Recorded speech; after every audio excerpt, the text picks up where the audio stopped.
आम्हाला भातावर स्वागत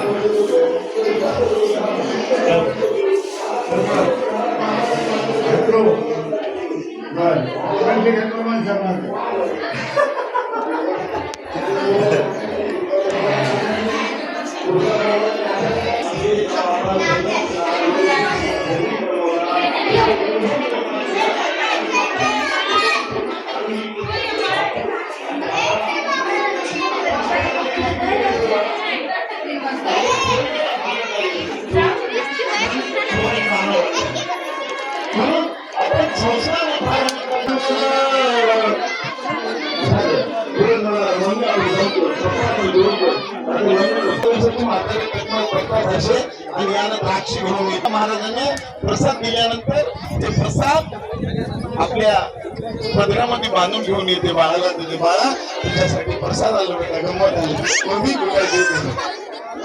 जे त्या म्हातारपणात त्यांना लागते किती, एक द्राक्ष दे त्यांना, एक सेब आणू दे, द्राक्ष दे. हे तिकडे नाही बघणार. डार्लिंग डारल्या बाल्याने बाली दाबायची खोली 5 लाखाचा महाराज, 10 लाखाचा महाराज, 1 लाखाचा महाराज, शिरा तुपात घोळून रोटून खाऊन बम असं महाराज बोलले की लय मोठा महाराज आहे. हे आपल्या महाराजाची किंमत नाही. घरची मुलगी म्हणतात ना, घरी मी जास्तीचा वेळ घेत नाही, तुमचा जीव घेत नाही, कारण सकाळपासून बसून आहात. म्हणून मी आता काही बोलत नाही. खूप वेळेस आपल्या इथे कीर्तनही झालं माझं. म्हणून सर्व बाबांच्या चरणी मी दंडवत. फार मोठं धन आहे. शिक्षणाशिवाय आपलं काहीच उद्धार होणार नाही. आता बघा, चक्रधर पाटलानं आपल्या पुतणीला इंजिनिअरिंगला लावलं तिथं, आणि आपले लेकरं घेऊन नांदेडला आहे. हे शिक्षणाचं महत्व आहे.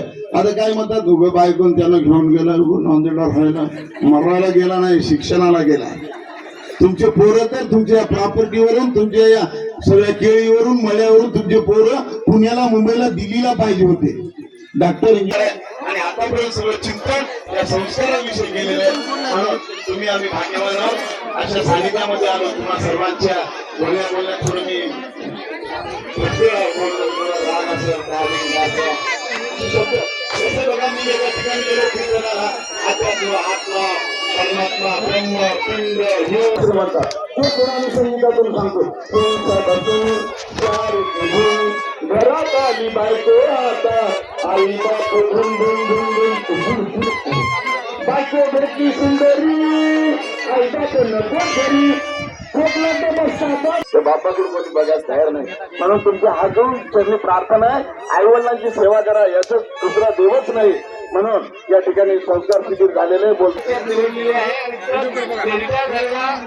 हेडमास्टर हातला सरपंच करून दिलेला आहे त्यांनी, आणि जे काही टक्केवारी उरते ती टक्केवारी दाखवून त्यांनी पुन्हा गावाला लावलेली आहे. असं वेगळं व्यक्तिमत्व आहे. हे काही आम्ही घेणार नाही. सरांचा मार्गदर्शन आम्हाला लाभत राहू. आम्ही आपल्यापासून प्रेरणा घेण्याचा प्रयत्न करू.